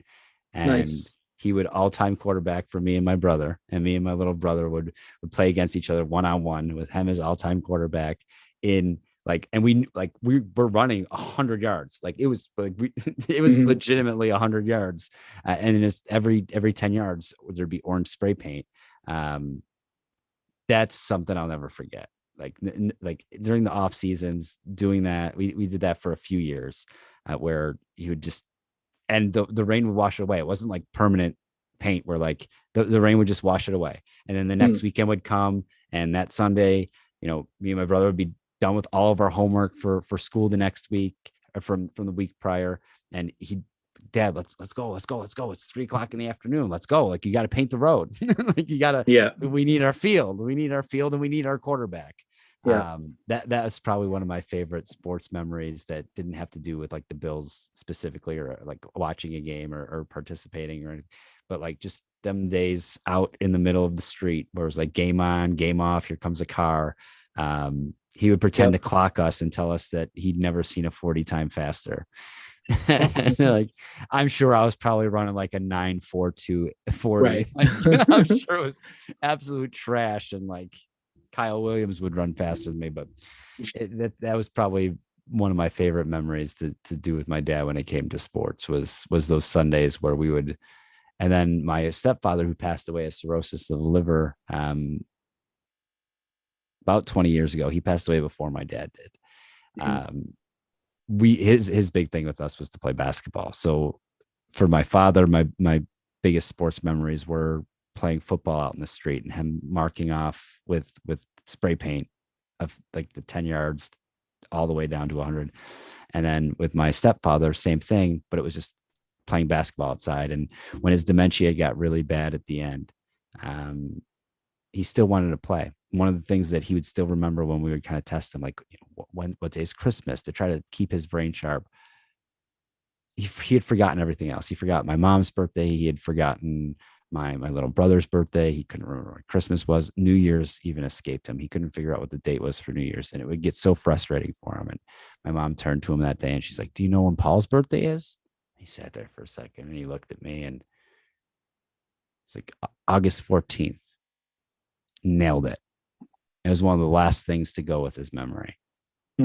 That same week, we were still going out and shooting hoops. And at the time I was almost 16 years old. Mhm. And he was still, middle-aged man, dementia, fighting cirrhosis, schooling me in Yeah. one-on-one out in the street. So both my father and my stepfather, um, very hands-on when it came to sports with us. My father taught me a lot about football, a lot about the X's and O's. My stepfather taught me a lot about basketball. But both of them were key in making me a sports fan and to realize that sports is bigger than the wins and losses. And they both instilled that in me. And it's something that I carry with me to this day. And I preach to my own kids that yeah, winning feels great. Don't get me wrong. I'm competitive as all hell, but there's something to be said for the experience itself and the memories you can create utilizing sports, that transcend wins and losses. Like that Kyle Williams retirement game with my son. I know we won that game because I know, but Right. even if we wouldn't have won, it would have taken a single thing away from the experience Right. at all. And that's what sports does. And that's what sports has done for me with my father and my stepfather. And I'm hoping that that's what sports is going to do for my kids, that, they see me when the Bills win, they see me when the Bills lose, and they know I'm just as excited every week, regardless of how the outcome of the prior week went. And if I can instill in my kids what my father and my stepfather instilled in me about sports, I'd consider myself a success. And that's what I actively strive for every day, is to be as good as they were at it, and to build off of the lessons that they taught me, not just about sports, but about life in general. And even though, your father and my father aren't around anymore, yeah, Father's Day is just another reminder for me of the things that he did teach me while he was here. And I try to keep that in my mind rather than the pain of him not being there anymore. And Yeah. just those memories do carry a lot of weight, like a lot of weight. And up until you had asked me that question, I hadn't thought about the days of him spray painting, because at the time I was 10, 11, maybe Sure. 12 tops. It's funny when you brought it up because very similar for me. My dad was so committed to me as an athlete. He never pushed me into anything, never anything like that. He was never a yeller or anything, but it was like it was always like, what would you like to do? What would you like to try? Um, he loved baseball and signed me up for baseball, and I played little league my entire younger years.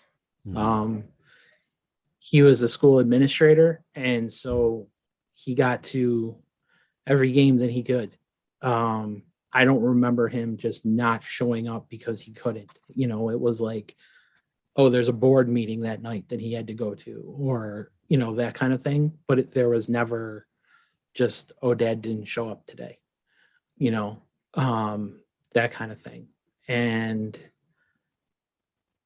he would come home at people talk about teachers and that kind of thing, having being able to come home at 4 o'clock and that kind of thing, but they don't think of administrators. And when you talk about schools, and that they get home at 5 o'clock, 6 o'clock, 7 o'clock, and my dad used to come home at those different times, just from the kind of day he had, and what the day called for, right? And still,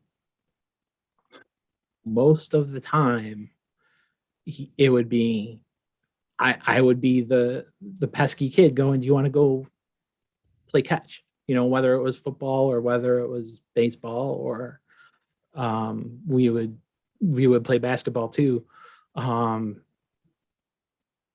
mean, he and I together, we put the basketball hoop up in our yard. We didn't Yeah. we didn't have a like when you buy from a store. Like we actually went out and bought the pole, we bought the concrete, you know, we dug in the ground, like, with one of those whatever things that, you have to go. So the pole will go deep enough to be able to be Yep. at a straight level. And then, that kind of thing. And like, we measured 10 feet and, from the hoop, and you had to make sure that everything was at the right degrees and that it was all level and all of that stuff. And I mean, those are things that you don't forget, No. and like, you talk about playing like football in the street, and my dad would do the same thing. And he taught me, he would be like, run a curl route, and that kind of thing. And like, and it would just be that. And I would just go and, and run one. And like, he would let me imagine what was going on. He would let me like dictate what happened, and whether we were playing catch or whether we were playing football or, that kind of thing. I mean, and it was just me and him, because I had a sister, and so I didn't have other brothers to play with, Yeah. and that kind of thing. So it was just me and him.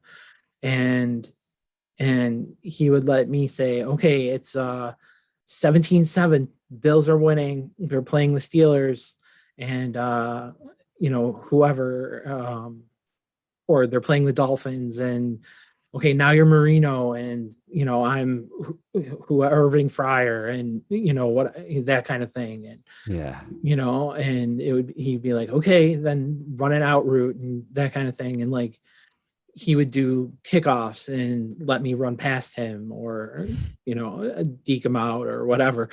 And like, I remember times when we would play baseball in our yard, and we would always have to put the garage down because sometimes I would throw it past him and it would hit a car. So like, our garage had all these holes in it. Our garage door had all these holes in it because just how you end up throwing the baseball, Yeah. And we had, but there were times like when like, he would be pitcher and I would be catcher, then I would be catcher and he would be pitcher. Or that was the same thing, but you know what I mean? Yeah. Where we swapped positions, and like, I was always the Tigers, he was always the Orioles, and that kind of thing. And so like, I remember like a couple times where I would make him extremely tired because I would say, "Oh, the guy hit a home run," and I would throw it into like our neighbor's driveway, and it would just keep rolling and rolling and rolling and rolling all the way like across the street and that kind of thing. And then like, he would come back and he would throw another pitch, and I go, "Oh, this one slammed into the outfield," and I would throw it again, and it would roll and roll and roll all the way back. And like, he would be like, "Oh my gosh, what are you doing to me?" Like that kind of thing. And but I mean, even just the times where he would teach me how to throw a curveball, or how to, and I wasn't even a pitcher, but I was a pitcher when we played catch there, and that kind of thing. And then I always remember him, like, I think I said, we got a computer when I was young, and they gave me Earl Weaver baseball. And this is the last story I'll tell. And Earl Weaver was my dad's favorite manager ever. He was a manager of the Orioles in the 70s. And so they gave me this computer game, Earl Weaver baseball, where you could go in, totally statistics driven. You would have loved this game. Totally statistics driven. You could just sit back and watch games. You could create your own players. You could change the statistics on a player. But the coolest thing was it had all decade teams for the AL and the NL. So I learned a ton about players from each decade and what their stats were and who these important people in the history of baseball were. And then like the other thing that I would do, I would sit there for hours just creating teams, like current teams and stuff. Mhm. So if it was 1988, I would create the 1988 season and create all of the teams in all the leagues, and I'd be creating leagues and, putting in how many stolen bases the player had from the season before, how many hits they had, how many at-bats they had, and it had all of this stuff. And then you could either just get scores, you could watch a game if you wanted to, you could play a game if you wanted to. And so I was able to create old teams because like I created the 1927 Yankees, and that kind Yeah. of thing. And I remember like my dad coming in and being like, Yankees suck, and that kind of thing. But he would also be like, oh, that's really neat what you're doing, and it was always kind of that. It's like, he'd be like, are you having fun? And I'd be like, yeah, this is great. Like that kind of thing, just punching in numbers. I mean, it sounds ridiculous, just doing data entry basically is what it Yeah. was, but it was like one of those things where I just remember, and then he would play the game with me too. And that's stuff that you don't realize you're holding on to. You don't realize that Until it's all you have left. Yeah. Or even until it comes up, Yeah. like Yeah. you just said, Yeah. like you Like, I didn't hadn't remember the story. Yeah. And And that I could kind of I could thing. remember the lines being spray painted onto the street now. Mhm. Like, and it hadn't been something I probably hadn't thought about that in over 20 years. Yeah. Yeah. And that's cool. And that's why it's fun to have these kind of shows and these kind of editions and that kind of thing, because we get to spark our memories and, Yeah. appreciate both fatherhood and being a father and Being a son. being a son. Yeah. Where's Son's Day? Come on. Son's Day. You get every other day. Like you get the dad, I want this day. And Yeah. Yeah. So do you have a memory of your father or your grandfather?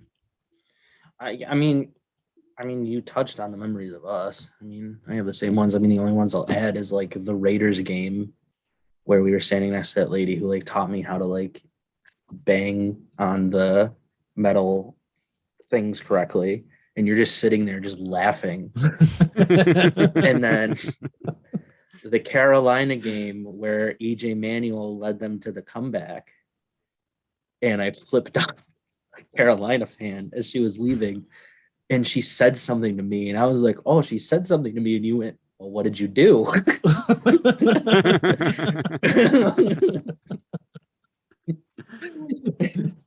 See, I knew you too well. that is And amazing. I was like, well, so. Wow.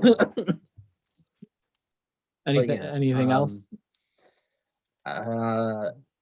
With Grandpa, I mean, it's just all the baseball games. I mean, that's the one thing. Just going to all the Bison's games. Yeah. Yeah. I mean, that was always the thing we did. Yeah. When I was there with them was like, if they had the tickets, we would go, or like Yep. I would go with them Yeah. because he was working. So like, what else is there to do? Yeah. In the summers. Yeah. Yeah. I mean, it was like either that or go to the pool. So like, Yeah. That, go to the pool, and then on Father's Day we go sailing yeah. with my uncle. Yeah. I mean, I don't know. Like, So I have one more story for you. If you remember the Globetrotters. I know the story. You don't Yeah. remember it though? No, I have no idea what you're talking about. This is not a memory I have. This absolutely 100% happened and is accurate. So we were sitting in like we went to a Globetrotters game Mhm. at KeyBank Center, Yeah. whatever. What it was back then, yeah. Marine Midland Arena.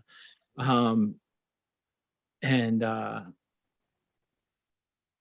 he couldn't have been more than 10, 11, something like that. Probably maybe even younger. But so we watched a bunch of the game, and he was into it, but our seats weren't like, they were floor seats, but we were behind a basket.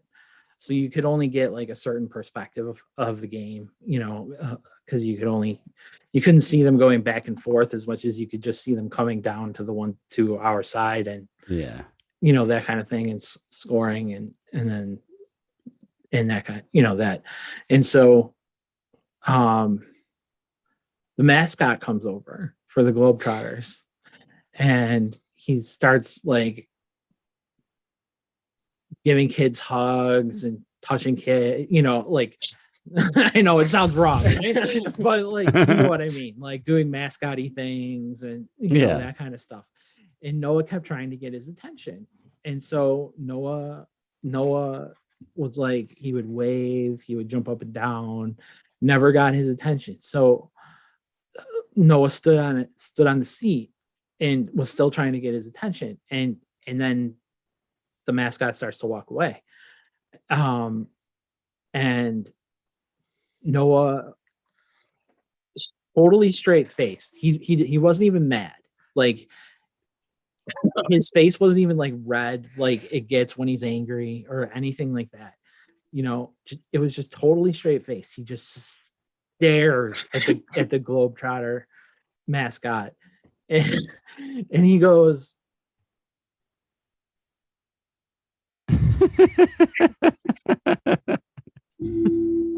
Was not my first instance, or that was my first instance.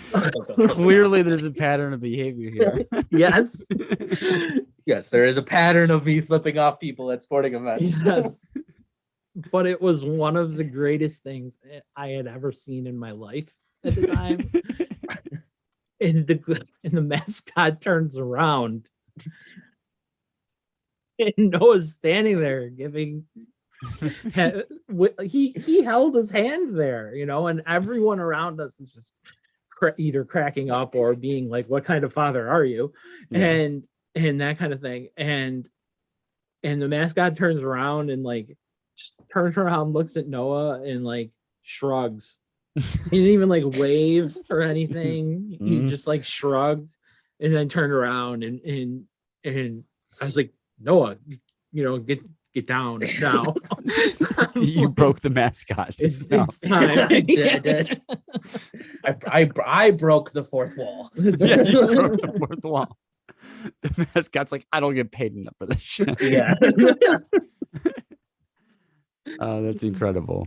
That is incredible. It was so great. It was just like this slow motion rising of the fist and the finger and all of this stuff. Like, like it wasn't like me watching it with slow motion. Like he did it so slowly and everything. And like the way the finger slowly came off of his hand and like into the air and like all that stuff. It was amazing. It's something I'll never forget. And it's something I'm sure I'll tell his kids when I'm 115 years old. For sure. And that kind of thing. So unless you have anything else, that's how I'll wrap up the show. I love it ending with that story. I think that's super fitting. And then a few years later, I flipped off a lady at a Carolina Panthers game a few years later. What did you do? Why did I need that? Why did I need to ask? You walked at the Globetrotters game so that you could run at the Carolina game. That's right. That's right. So, all right. Well, that's our show. Gameday716 is very proud to have celebrated Father's Day with some special memories of fatherhood and sonhood. What is it? Being having childhood. There you go. That's the word. Yeah, but adult memories of our fathers as well on Father's Day. And we hope everyone has a great Father's Day. And you want to wrap it? Sure. Yeah, I I mean, mean, if you would have that's the end repped of it, the Noah episode. wouldn't be here. But That's so true. That actually is. Yeah. Don't- So that's the end of this episode. We appreciate you for watching. If you make it all the way to the end, again, we appreciate you for watching. Rockstar. That's to appreciate. See what happens when you make it to the end. That's No. what she said. True. With that said, as always, stay safe, stay happy, stay healthy, and we will see you next time. And I can't say wear a mask anymore, can I? Don't be the 30%. Get vaccinated.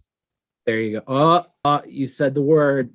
Oh, It's I'm at the gonna end do of it the to show, myself. so there's really not a point of muting him. That's why he did it. Because he knew we weren't done All right. yet. I was holding on to it the entire show.